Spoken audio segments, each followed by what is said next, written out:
everyone. Sammy B, Louisa L, John Here. Sterling, Ward's. This guy needs no introduction. I say that every time. Oh wait, But he his really his does. Mic is muted. You gotta unmute it.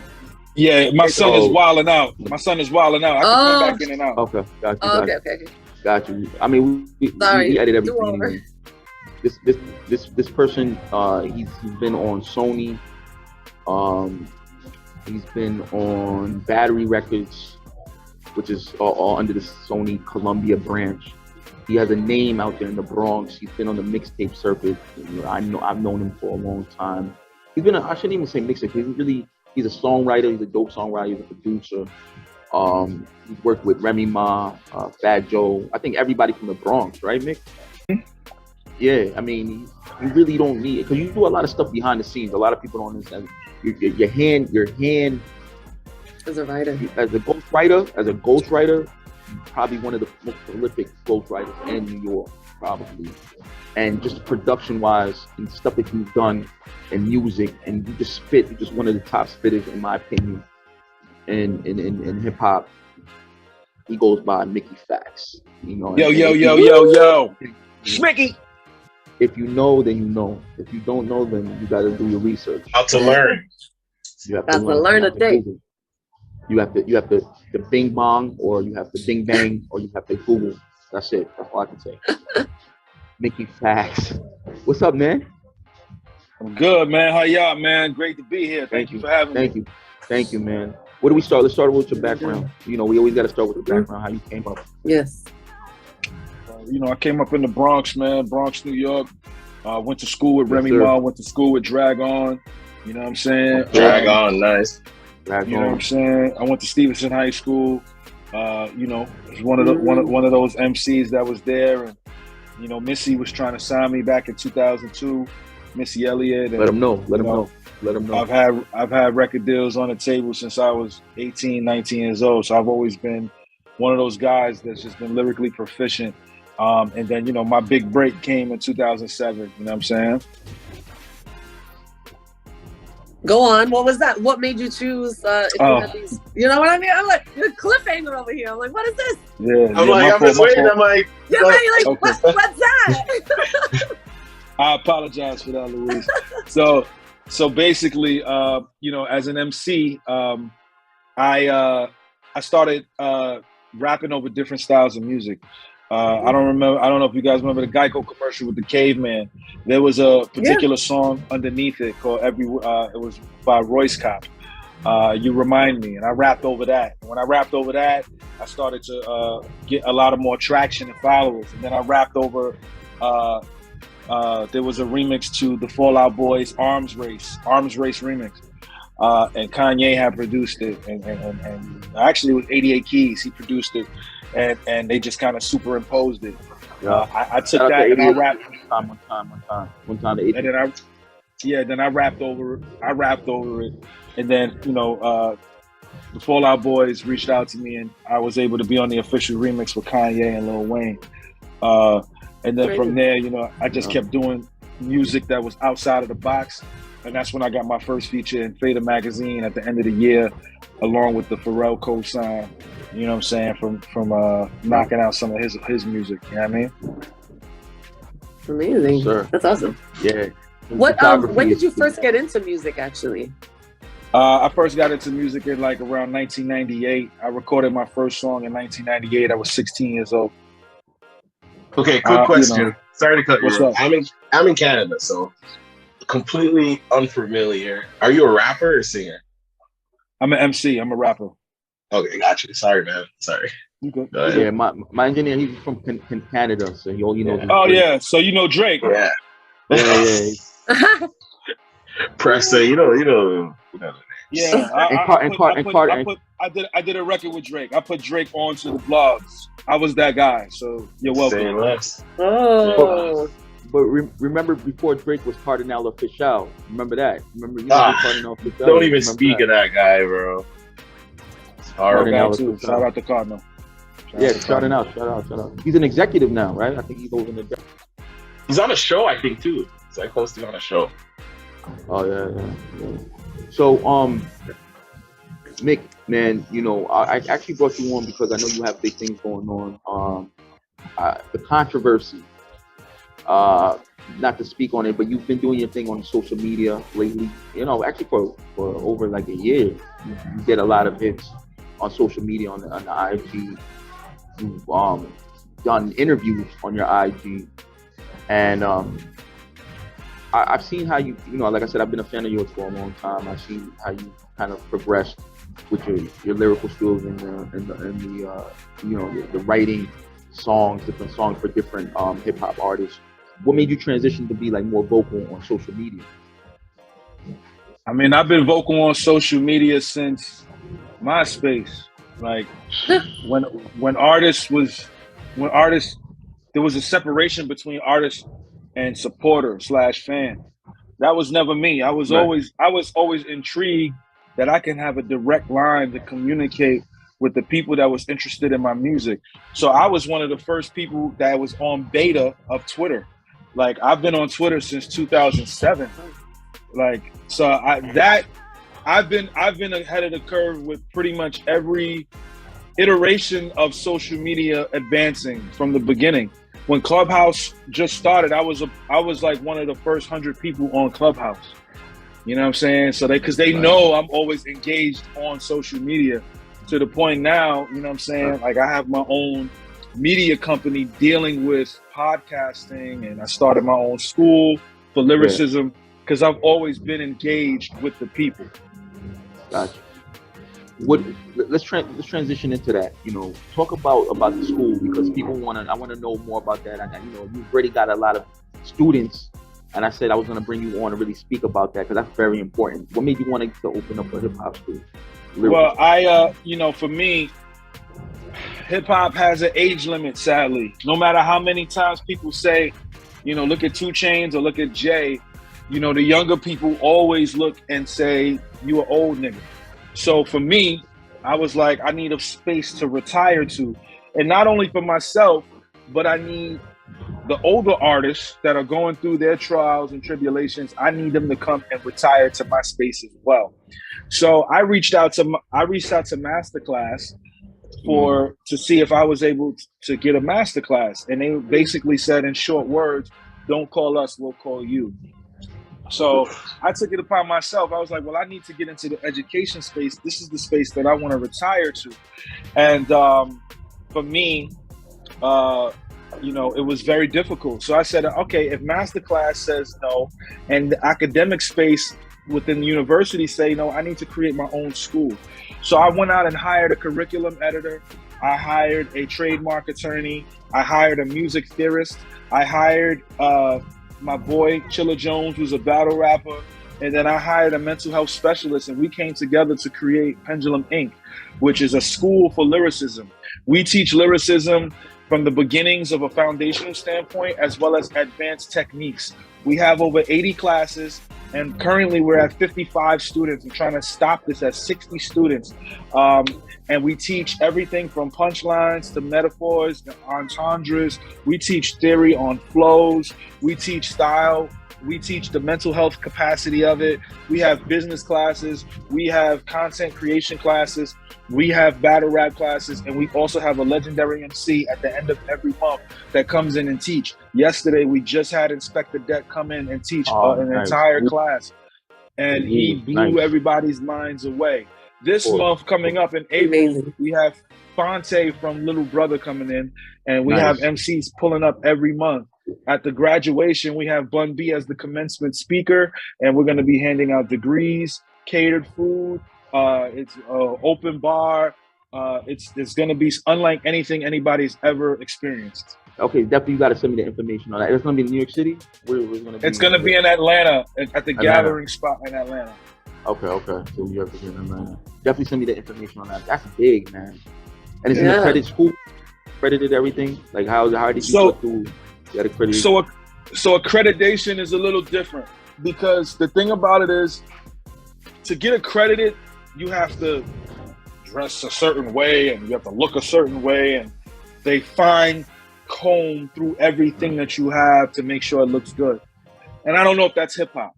So what we're going to be doing is we are going to be integrating our curriculum into other establishments. So currently Clark Atlanta is interested in having Pendulum Inc. be taught at the school. But in terms of just the school by itself, to have it as an accreditation is not what we're here to do. And if we get to that space, yes, but we're here to preach community and networking within our social construct. So the 55 students are going to be working together and pooling together their resources to constantly create and collaborate and have our own hub where we have people that work together in that capacity. On top of the other MCs that's coming in and people that are highly qualified to teach certain things. So for instance, before I let you ask your next question, we taught a business class on how to monetize on social media platforms.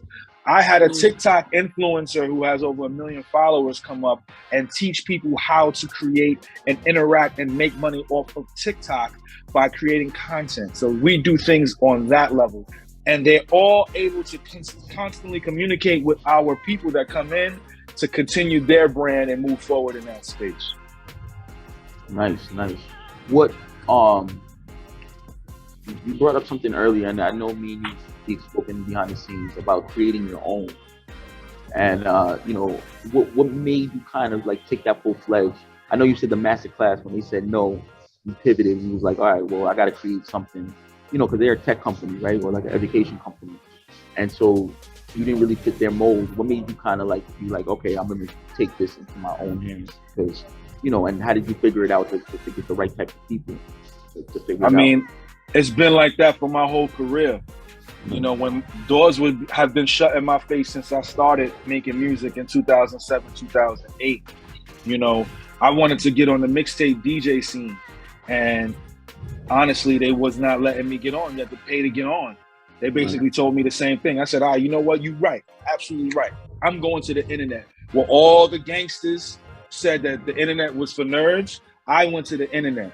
Right. And I went to Twitter, I went to Facebook, and I went to the blogs. Next thing you know, I'm the hottest MC coming out of New York City, to the point they put me on the cover of the XXL, to the point where my first show headlining was not in the city. My first show headlining was actually in China, in Shenzhen, China. That was my first show because I had built a fan base across the world. So I'm not sitting down and waiting for people to give me an opportunity. I'm going to figure out, okay, well, how can I create this opportunity on my own? And I do that every single time. When everybody was dressing baggy, I saw everybody being baggy. I said, you know what? I can't be baggy. This is nasty work. I started wearing fitted jeans. So I'm the first person that wears skinny jeans. Like every time I go to Sway, he credits me as that guy because everybody else was baggy. If you look at the cover of the XXL cover that I'm on, I'm looking at it right now. Everybody got on baggy jeans, except for Mickey Factz. 2007. 2008. 2008. Corey Guns is in baggy clothes. Yeah. Wale is in baggy denim. Cuddy's in baggy denim. I was the only one in skinny jeans. That was me, because I didn't want to be like everybody else. What he's talking about is that classic cover of 2008, XXL freshman cover. Yes, my man Mickey Factz was on the cover along with Wale, Corey Guns, a lot of the heavy hitters. Some of the people are not even really relevant or not as popular as today. Wale's still there, and you see how he's still in the game. Mickey Factz, like I said, and he's kind of pivoted doing his own school. So I just need to punch that in so people can understand what's going on. Absolutely. Are you still kind of in the creative space? I mean, obviously you're doing the education creative space, but are you in the creative space as far as like music, and what kind of artists are you kind of like keying in now, if you're into that space anymore? Yeah. I'm creating music. I put out a song once a month on my Spotify and all of the DSPs. It's basically to service my particular fan base. You know what I'm saying? I do that for them. I don't create music anymore to be recognized on a big level, because if you don't have a budget, it's pretty much impossible. So I just feed my fans with my projects and my creative passion projects that I want to do. I make sure to allot enough time to create these situations. But again, from a relevancy standpoint, as you said, I'm not as relevant as my classmate Wale or maybe maybe a Ace Hood or a Cuddy, you know what I'm saying? Like, so I carved my own lane and said, okay, if I can't be with them there, I'm just going to create my own school. And now the way my school is going and how successful it is, I probably won't be rhyming next year. I'll just be focused on my school. I'll probably be a multi-millionaire by the end of next year. How great my school is going. You already multi-millionaire. Stop it. Stop it. Well, not multi, but we the residuals and passes that you get on your royalties, man. Stop it. Yeah. So it's love, but it's not where I want it to be. You know what I mean? Like, what was it? A couple months ago. What did you think about that whole controversy with Lupe and Royce? Because you were kind of a part of that. You were kind of in those IG sessions. Like, were you kind of like more of the moderator to try to kind of cool things off, or did you see it escalating over time? Because that was a big thing. I mean, that shit went viral. You know what I mean? So, and you were like kind of like in the middle, kind of like hearing both sides, and kind of giving your own perspective. Well, yeah. I mean, for me, it was. We just wanted to have a conversation about who's the best, and then things spiraled. As tempers arose. And there's a lot of miscommunication behind the scenes. And then, things happened and, diss records were made and, friendships were severed. That's just how it goes. I mean, it is what it is. That's hip hop though. We just got to take it for what it is, I remember your colleague, French Montana, saying in an interview, I think it was either Angie or Kyle, I think it was Angie. He said, the hip hop game and the music game is really just about creating relationships. It's not something that's really tangible. It's just to get to you, from one step to the next. And I guess you could say the whole entertainment business is like that. Do you agree, with that? Like, it's just about relationships and then what you can get out of the relationships and kind of moving on. Absolutely. It's not about how talented you are. It's about your networking capabilities and how to use your relationships the right way. You can't just shoot your shot as soon as you get a contact, especially if you don't have any money behind it or any kind of levity for you to kind of make moves. So for me, I've had contacts for the past 15, 16 years that I've never used, just holding on to them until the right moment, because, you have to be strategic when you're moving in the game. And now that I'm at my peak in this academic space, that's when I'm calling in the favors and things are moving at a better space for me than it would be if I asked the person to get on a song with me. You know what I'm saying? So you just got to be able to know who to hit when the time is right. It's all about timing.